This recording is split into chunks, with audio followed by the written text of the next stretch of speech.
A possibilidade de que uma criança ou um adolescente seja assassinado no Brasil aumentou 375% em 30 anos. Em 1980, os homicídios representavam 11,5% das mortes de pessoas até os 19 anos de idade. E em 2010, já era quase a metade desse grupo, 43%. As informações são do Mapa da Violência 2012, pesquisa realizada com base em dados do Ministério da Saúde. Mas por que morrem tantos jovens assassinados no Brasil? Em que regiões do país a situação é mais preocupante? Aspectos culturais têm relação com essa realidade? E por que determinados grupos de crianças e adolescentes são mais vulneráveis aos homicídios e como isso tem impacto no desenvolvimento do país? Bom, essa conversa a gente vai ter hoje, essa conversa que faz parte da série de entrevistas especiais que o canal Futura realiza sobre pobreza e desigualdade. A gente vai ter essa conversa hoje com o sociólogo Inácio Cano, professor da Universidade do Estado do Rio de Janeiro, pesquisador e coordenador do Laboratório de Análise da Violência da UERJ. Olá, professor, tudo certo?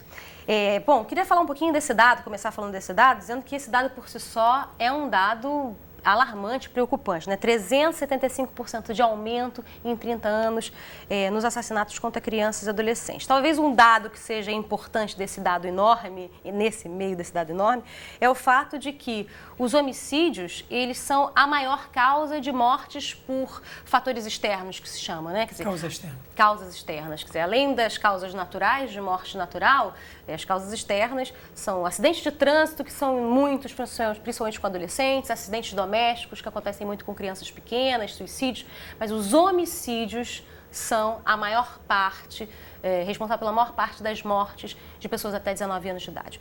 O que está acontecendo? Por que a gente, em 30 anos, o que aconteceu que crianças e adolescentes estão sendo vítimas de homicídio dessa forma no Brasil?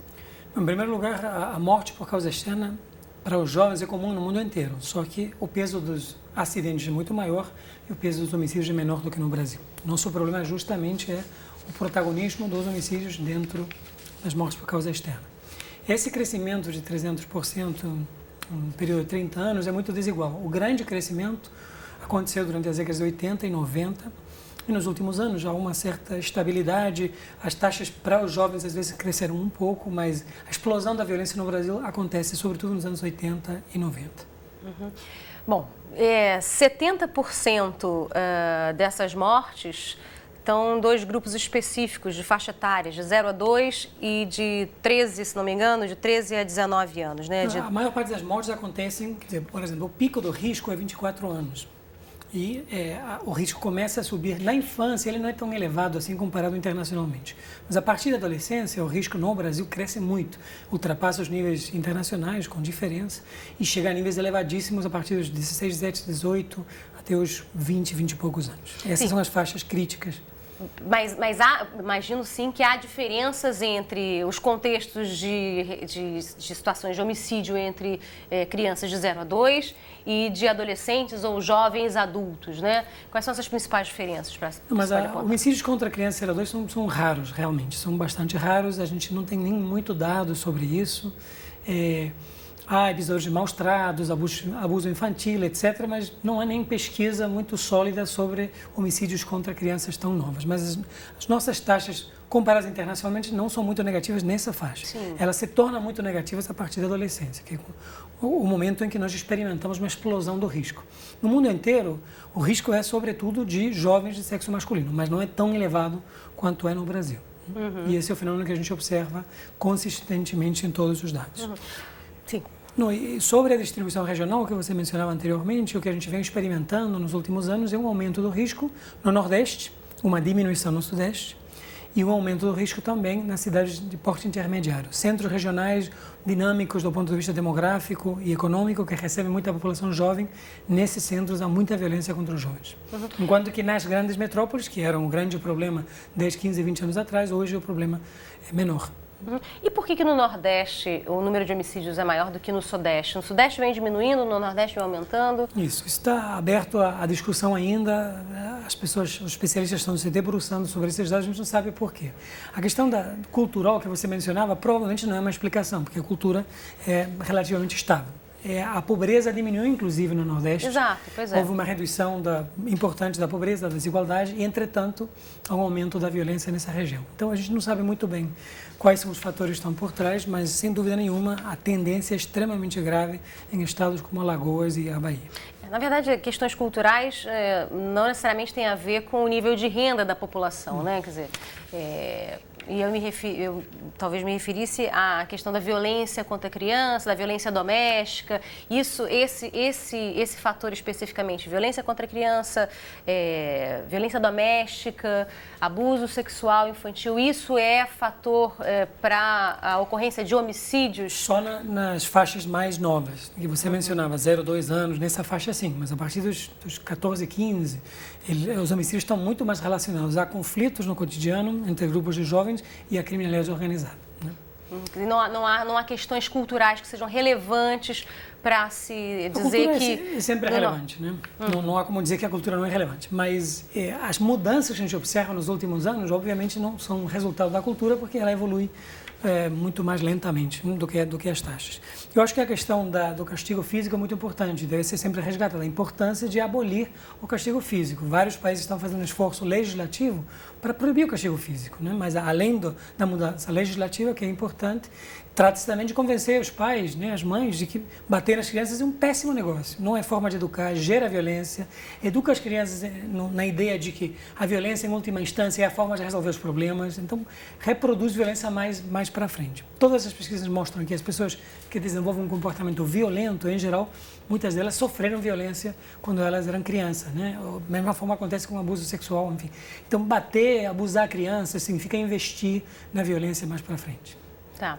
Em relação, o senhor havia mencionado a questão do aumento dos homicídios contra os jovens em cidades de médio porte no Brasil, né? Cidades de 100 mil habitantes, 200 mil 100 habitantes. 200 mil, são centros regionais que congregam muita população, crescem, né, do ponto de vista demográfico, tem uma atividade econômica intensa, tem venda de drogas e começam a ter, enfim, questões mais que a gente associa mais com as metrópoles, a gente começa a encontrar agora em municípios bem menores. Mas são municípios urbanos e com crescimento relativamente rápido. Quer dizer, então vemos aqui, por exemplo, um exemplo de São Paulo, que é uma grande metrópole, onde os índices de homicídio contra jovens vêm diminuindo. E cidades de médio porte, que vêm experimentando experiências de grandes cidades, vendo seus índices de homicídio contra jovens aumentando. O que foi feito em cidades como, não especificamente São Paulo, mas cidades como São Paulo, que conseguiram reduzir esses índices, que podem servir de exemplo, não sei se de exemplo, mas de uma pista, um caminho para que cidades de médio porte consigam reduzir esses índices também? São Paulo conseguiu chegar no último lugar, né? Hoje em dia, São Paulo é o estado onde os homicídios contra crianças e adolescentes são mais reduzidos. Por que isso aconteceu? É a pergunta que todo mundo discute. Evidentemente, diversos autores, diversos gestores públicos associam a redução com suas políticas, enfim, com um fator ou outro. Não sabemos de certo o que causou, mas de qualquer forma é muito positivo ver que nos últimos anos houve a criação de políticas públicas especificamente dirigidas à redução do homicídio. Em São Paulo, mas também, por exemplo, em Belo Horizonte, Fica Vivo, em Pernambuco, né, o Pacto pela Vida, no Rio de Janeiro, as UPPs. Então, há várias políticas públicas que começam a ter como alvo a redução de homicídios, o que é uma novidade no país e é muito importante.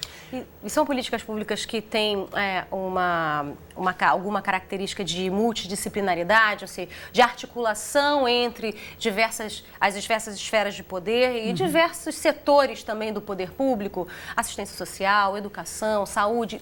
Há essa característica em algum lugar ou isso é desejável, pelo menos? Isso é desejável e é uma tentativa, né, de pelo menos juntar na mesma política uma intervenção do tipo policial, né, de identificar, investigar os autores de homicídios e, ao mesmo tempo, um investimento social na juventude das áreas periféricas, das áreas carentes. Então, há uma tentativa de juntar. Essa tentativa muda muito de local para local. Os locais realmente é uma intervenção mais policiais, em outro local há mais investimento. Então, não podemos dizer que a política é harmônica, bem integrada, via de regra. Mas, pelo menos, uma tentativa de não esquecer de um componente mais policial, mais do sistema de justiça criminal, e de um componente mais social. Mas nem onde os índices foram reduzidos drasticamente? Isso já foi feito? Por exemplo, o que mais reduziu foi São Paulo. Não está claro que a política pública de São Paulo seja a mais integradora, a melhor sucedida, embora os resultados são os melhores. Então é difícil realmente... Os dados hoje que temos não mostram isso, mas a academia está se debruçando sobre isso para poder entender? Com certeza, e não só a academia, os gestores públicos, há uma multiplicidade de atores que não existiam há 15, 20 anos atrás. Você tem ONGs trabalhando nisso, você tem governos locais que antes não se preocupavam com a questão da violência. Hoje, inclusive, políticas públicas que antes eram consideradas de assistência social, hoje são configuradas como de prevenção à violência. Então há um esforço de vários atores nessa direção, de focalizar. Eu acho que a focalização é a chave, porque a violência é muito concentrada, não é um fenômeno democrático. Apesar de que as pessoas acreditem que a violência pode acontecer com qualquer um, a princípio pode, mas ela focaliza sempre coletivos bem determinados, de idade, sexo, área da cidade, desenvolvimento social, são sempre coletivos muito específicos. Então, se você consegue focalizar sua política pública nesses coletivos, a chance que você tem de diminuir a violência é muito maior. Bom, imagino que em regiões onde o índice de desempenho da educação, né, de municípios especificamente, seja mais baixo, haja índices de violência e de homicídio contra as crianças e adolescentes mais altos. Estou certa? De fato. Nesse ponto, por que a escola é importante nesse ambiente para crianças? Como um ambiente integrador, onde há uma integração social das pessoas, principalmente das crianças e dos adolescentes. Como é que a escola tem que atuar? A escola é importante por muitos fatores. Em primeiro lugar, a criança na escola tem uma supervisão, etc. E, evidentemente, ela tem menos chance de se envolver em condutas de risco do que na rua. Em segundo lugar, a educação é um canal de inserção social, né? No mercado atual, sem educação, quando a gente faz pesquisa com crianças de áreas carentes, todas falam isso. Elas falam... estudando você não tem garantia, mas sem estudar tem certeza que você não vai conseguir um bom emprego, não vai conseguir se inserir socialmente. Então, a escola é supervisão, é socialização, supostamente em valores da não violência, é companhia de colegas num ambiente supervisionado por adultos e é, sobretudo, um canal de inserção social que te permite você ter uma vida razoável sem ter que recorrer a atividades criminosas para poder, por exemplo, satisfazer uma ânsia de consumo, enfim. Então, a possibilidade de mobilidade social também, exatamente, né? É um canal de mobilidade social, é uma condição necessária, mas não suficiente. Ou seja, as crianças falam, né? Mesmo estudando, você não tem certeza, mas sem estudar, está claro que você não vai conseguir um bom emprego nunca. A gente está falando aqui da violência e dos homicídios contra as crianças e adolescentes, e eu fico pensando aqui dentro do universo da população, os adolescentes, principalmente, são um grupo muito importante, porque são as pessoas que estão mais próximas da idade adulta produtiva, de decisões e de, enfim, né, de comprometimento com o país em relação ao desenvolvimento do país. Né? Fico pensando e lhe pergunto, com o quadro que a gente tem hoje, do índice alto de homicídios contra jovens, que impactos isso tem para o desenvolvimento social e econômico do Brasil nos próximos anos? Muito grande, né? Os homicídios contra adolescentes significam uma perda, evidentemente, das pessoas, uma perda econômica, uma perda social. E também um elemento que não podemos esquecer é que os adolescentes que se envolvem em ambientes violentos serão amanhã adultos violentos e eles cometerão esses atos de violência. Então, a socialização que acontece na adolescência é vital para determinar que tipo de estilo de vida esses adolescentes vão ter. E se eles aprendem com 13, 14 anos que as coisas se resolvem através da violência, com certeza depois eles vão ser partícipes dessa violência, tanto como autores quanto como vítimas. Então, a violência que acontece na adolescência não é importante apenas pela vitimização que acontece nessas faixas etárias, mas porque ela vai determinar a vitimização nas faixas etárias subsequentes. Nas outras gerações, isso, inclusive. Professor Inácio Cano, muito obrigada pela entrevista.